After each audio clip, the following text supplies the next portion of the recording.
Welcome to the Warframe Weapon Encyclopedia, where today we're checking out the Nepheri. You can get the blueprint for Nepheri from special armor bounties that you unlock after the new war. These bounties are available during the day in Cetus from Konzu, but if it's night in the plains of Eidolon, you can actually get them from Utico in Fortuna. These are relatively high-level bounties. They start at level 50 and go up to level 70. The Nepheri are one of the 3 Archon weapons, and they are a pair of Mastery Rank 13 duo daggers. Their damage distribution is a little bit jumbled up, so the highest damage is heat, followed by slash, then puncture, and finally there's a little bit of impact on the side as well. They come in with a 21% crit chance, which is pretty solid, an above average 2.3 times crit multiplier, and a very solid 33% status chance, and they have pretty average attack speed of 1 with short range of 1.9. Though with like most other short-ranged weapons, their follow-through stat is actually very good at 0.8. This is the amount of damage that's sustained as you cleave through multiple enemies. Now the Nepheri come with a special button mash combo which consists of 2 slashes followed by your Warframe spitting out 4 fireballs.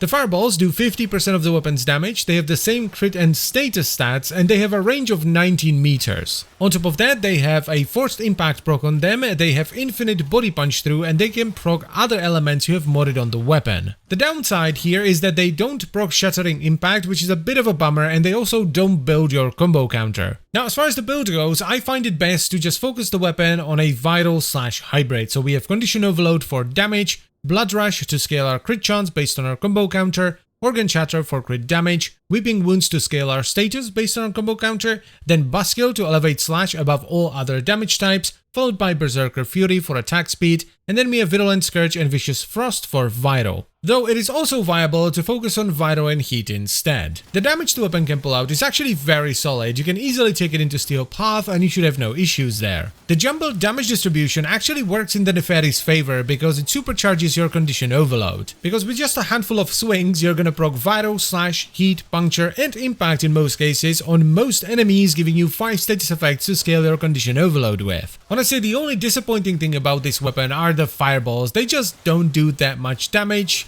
and they can't proc slash, which is a bummer. So the only time I ever actually use the fireballs deliberately is to take down flying enemies outside of Steel Path. That doesn't mean the weapon is bad though, it's actually very good and I would highly recommend it. It's just a fun pair of dual daggers that does solid damage and does have a unique mechanic that can be useful from time to time. Now, if you want to focus on the fireballs a little bit more, I would highly recommend you try out the vital and heat setup, which works considerably better because the fireballs can and will proc heat. It's just a bit of a shame that we don't have an internal bleeding style mod for melee weapons yet, because it would be fantastic here. But anyway, that's pretty much it for the video, so I thank you very much for watching. As always guys, I hope you've enjoyed the video and found it helpful, and I'll see you next time. Bye bye.